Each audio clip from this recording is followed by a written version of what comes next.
Alright, Hatchet. Chapter 1, Vocabulary. We need to look at these words before we get started. So a bush plane is an aircraft serving remote, undeveloped areas of a country. That's typically places where people do not live, or they live very far apart, like in a country. Typically there are no roads, and roads typically do not even exist. They probably make them just because they have been traveling on them for so long. That is a bush plane. A rudder. A rudder is a movable control attached to a vertical stabilizer located at the rear of an airplane. It's used to turn the airplane. So typically a rudder is kind of like, think about it as the tail of a fish. It moves from left to right in order for the fish to move in the ocean, but it's part of a plane. So it helps the plane turn. We're going to learn about a hatchet. A hatchet is a small axe with a short handle, and this is actually a hatchet. And audible. Audible means able to be heard. So if you can hear something, that means it is audible. Here are the questions that you're going to have to be answering. So first question, why was Brian flying into the plane alone with a pilot who was a stranger to him? So we need to figure that out. Number 2, why was Brian so angry with his mother? 3, why did the pilot do, or what did the pilot do that helped Brian get his mind off his parents' divorce? So the pilot must have been super helpful to Brian. What did Brian's mother give him before he left? So she must have gave him something. Maybe that's why he needed some help. How do you feel about it? And then 5, what happened to the pilot of the plane? So something happened to the pilot. So now that we looked at all the questions that we need to answer and we went over the vocabulary, we can go ahead and read. This is here on your slide for you. If you want to follow along with me, you can, or if you want to pull yours up, you're more than welcome. Chapter 1. Brian Robinson stared out of the window of the small plane at endless green northern wilderness below.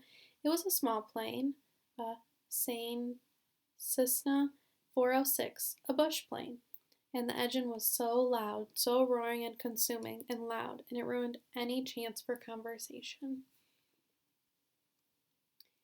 Not that he had much to say. He was 13 and the only passenger on the plane with a pilot named, what was it? Jim or Jake or something, who was in the middle of his mid-40s and who had been silent as he worked to prepare for takeoff. In feet since, Brian had come out of the small airport in Hampton, New York to meet the plane, driven by his mother. The pilot had only spoken 5 words to him. Get in the pilot's seat, which Brian had done. They had taken off, and that was the last of the conversation.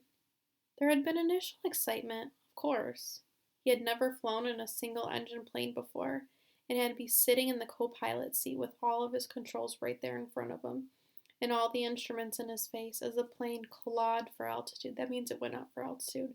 Altitude means it got higher. Jerking and sliding on the wind curtains as the pilot took off had been interesting and exciting, but in 5 minutes they had leveled off at 6,000 feet and headed northwest. And from then on, the pilot had been silent, staring out the front. And the drone of the engine had been all that was left. The drone and the sea of green trees lay that before the plane's nose and flowed to the horizon, spread with lakes, swamps, and wandering rivers and streams. So we can see here that Brian is in a plane right now. He's in a plane with the pilot. Him and the pilot are the only people there. We really don't know where they're going or what they're doing. We just know that Mom put him in the plane.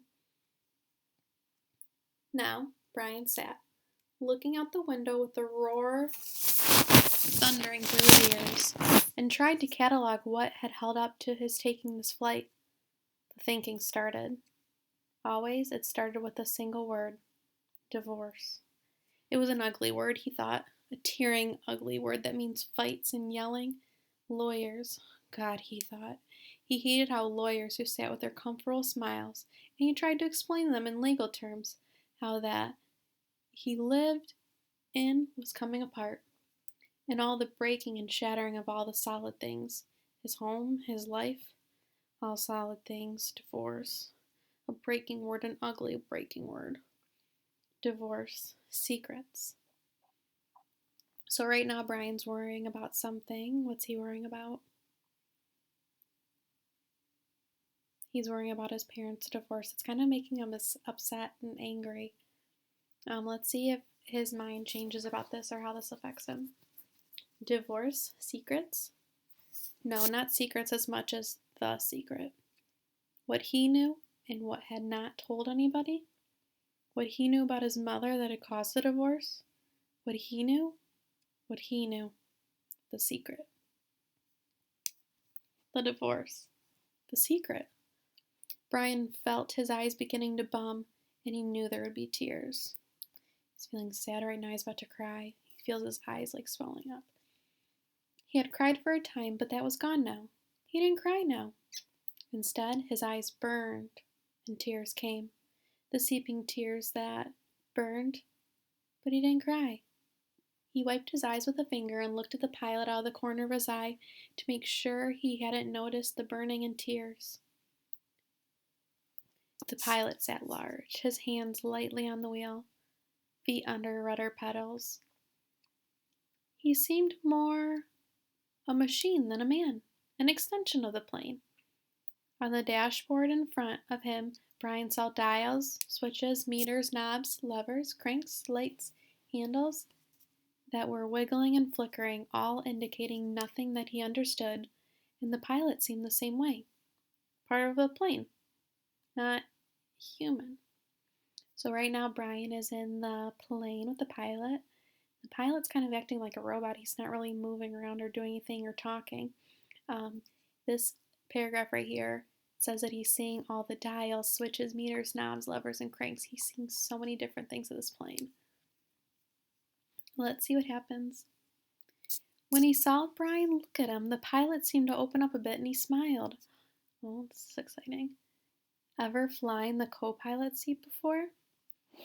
He leaned over and lifted the headset off his right ear and put it on his temple. That's like the side of your head. Yelling to overcome the sound of the engine. Brian shook his head. He had never been in any kind of plane. Never even seen the cockpit of a plane except in films or on television. It was loud and confusing. First time. It's not as complicated as it looks. Good plane like this almost flies itself. The pilot shrugged. Makes my job easy. He took Brian's left arm. Here, put your hands on the controls, your feet on the rudder pedals, and I'll show you what I mean. Brian shook his head. I'd better not. Sure, try it. Brian reached out and took the wheel in a grip so tight his knuckles were white. He pushed his feet down on the pedal. The plane slewed suddenly to the right. What was the pilot letting him do?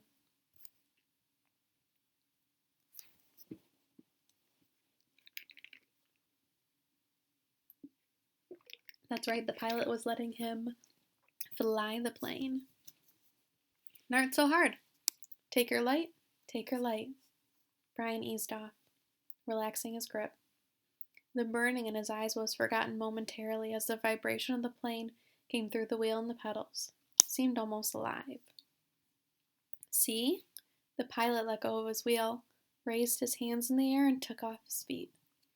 The pedals to show Brian he was actually flying the plane alone. That's a huge accomplishment for Brian. How do you think Brian's feeling now? He was kind of upset in the beginning. Maybe you're thinking that he's accomplished because he's flying a plane. Proud. Maybe happy if you chose that word. Kind of excited, something new. Maybe optimistic. Let's see what happens next. Where are they going? Simple. Now, turn the wheel a little to the right and push on the right rudder pedal a small amount. Brian turned the wheel slightly on the plane, immediately blinked to the right. And when he pressed on the right rudder pedal, the nose slid across the horizon to the right. He left off on the pressure and straightened the wheel, and the plane righted itself. Now, you can turn. Bring her back to the left a little. Brian turned the left wheel, pushed on the left pedal, and the plane came back around. "It's easy," he smiled. "At least this part." The pilot nodded. "All of flying is easy. Just takes learning, like everything else." Like everything else. He took the controls back, then reached up and rubbed his left shoulder. Aches and pains must be getting old. Brian let go of the controls and moved his feet away from the pedals as the pilot put his hands on the wheel. "Thank you." But the pilot had put his headset back on and gratitude was lost in the engine noise.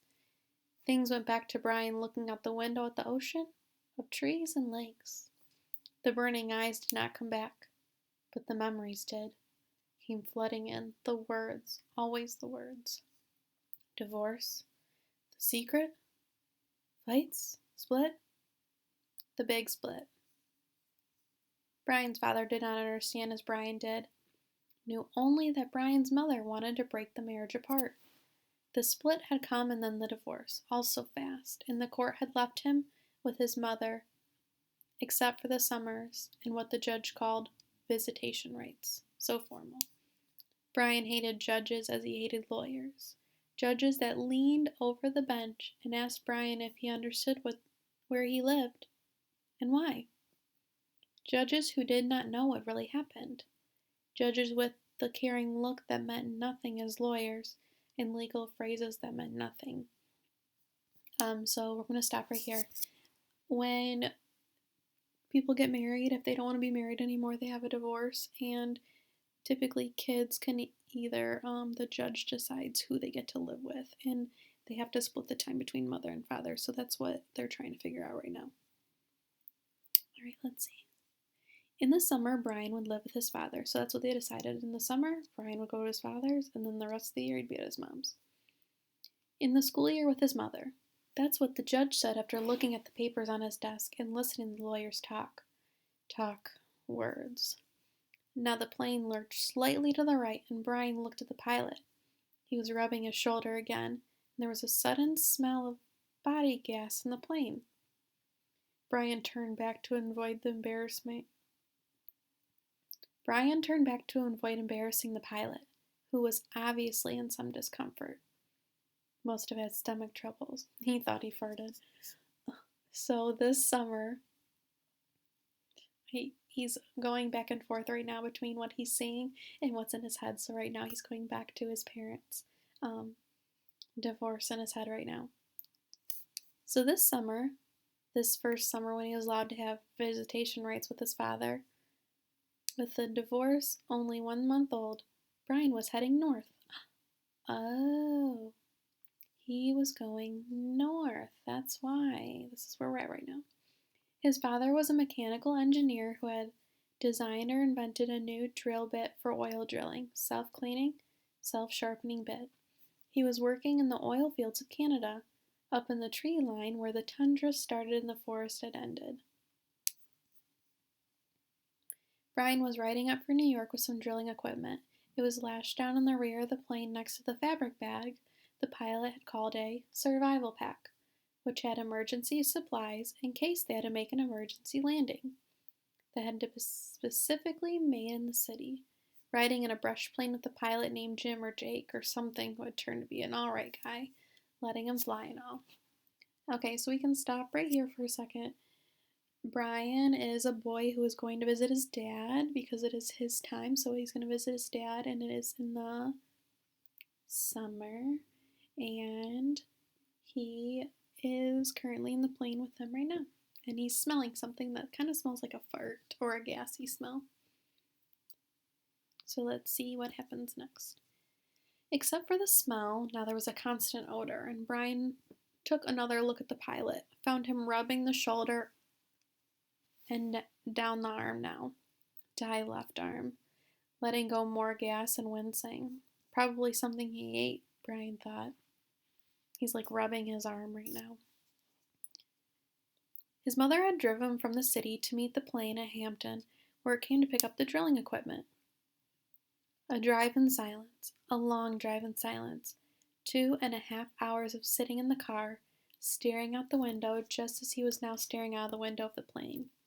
Once, after an hour, when they were out of the city, she turned to him.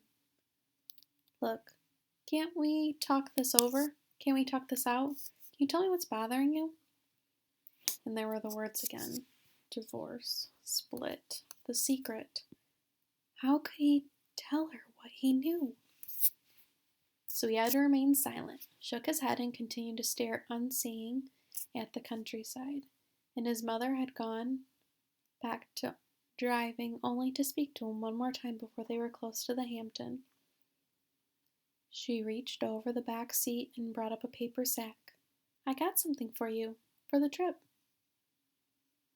Brian took the sack and opened the top. Inside, there was a hatchet, the kind with a steel handle and a rubber hand grip. The head was a stout leather case. It had a brass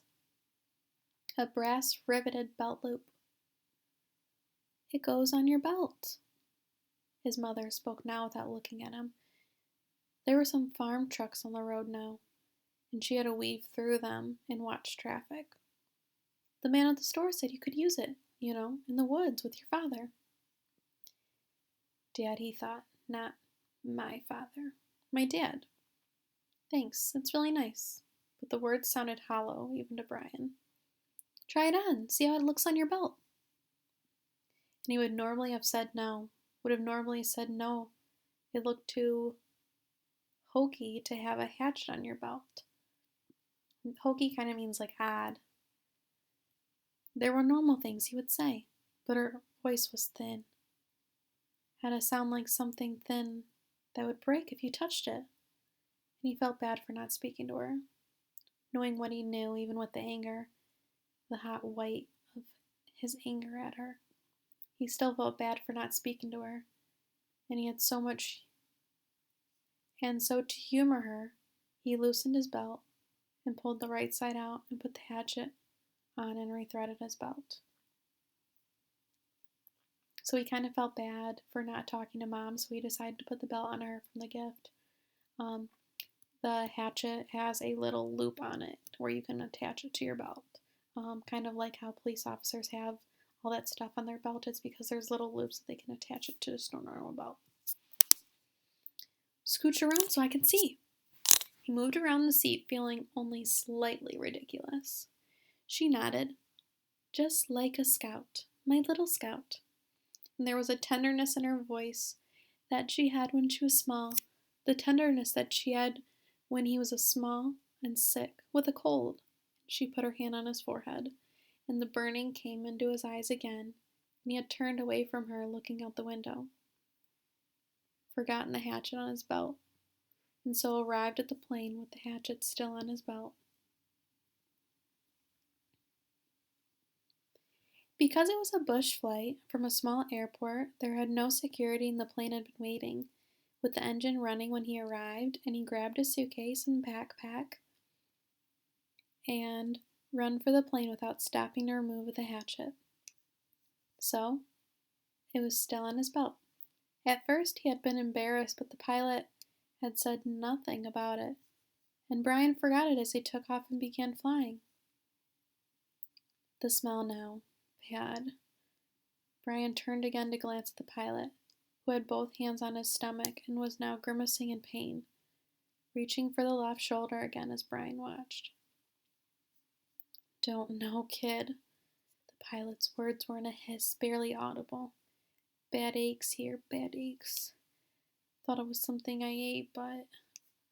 He stopped as a fresh spasm of pain hit him. Even Brian could see how bad it was. The pain drove the pilot back into his seat, back and down. I've never had anything like this.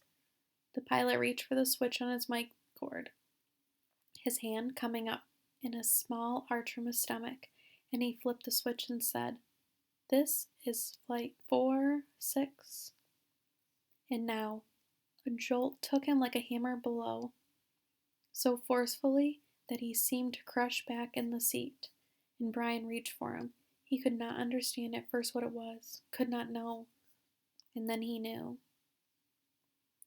Brian knew. The pilot's mouth went rigid. He swore and jerked a short series of slams into the seat, holding his shoulder now. Swore and hissed, chest. Oh my God, my chest is coming apart. Brian knew now. The pilot was having a heart attack. Brian had been in the shopping mall with his mother when a man in front of Paisley's store had suffered a heart attack. He had gone down and screamed about his chest, an old man much older than the pilot. Brian knew. The pilot was having a heart attack, and even as the knowledge came to Brian as he saw the pilot slam into the seat one more awful time, he slammed back into the seat and his right leg jerked, pulling the plane to the side in a sudden twist, and his head fell forward and spit came.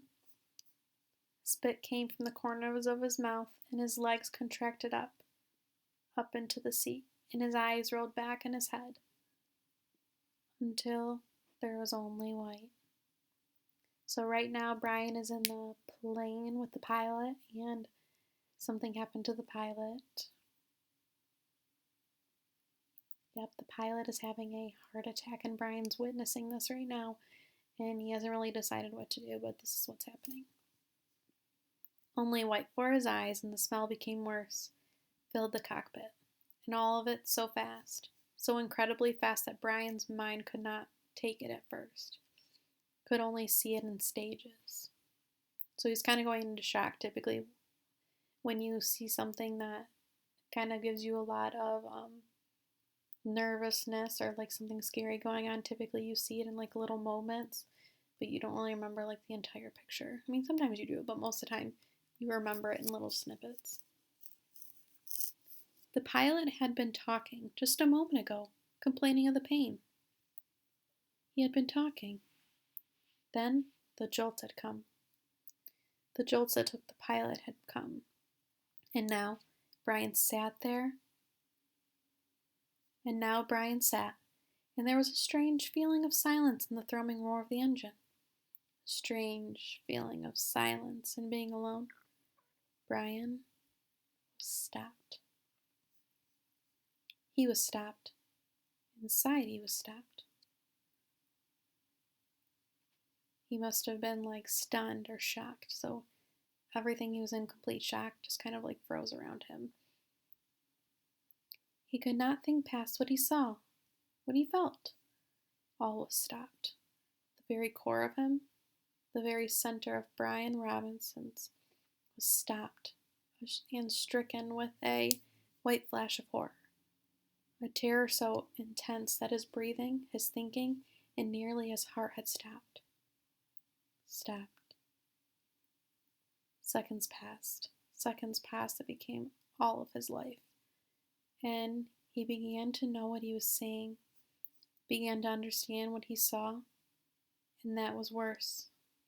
So much worse that he wanted to make his mind freeze again.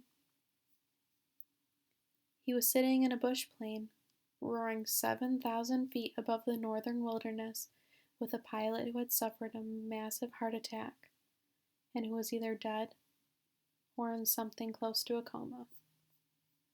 He was alone. In the roaring plane, with no pilot, he was alone.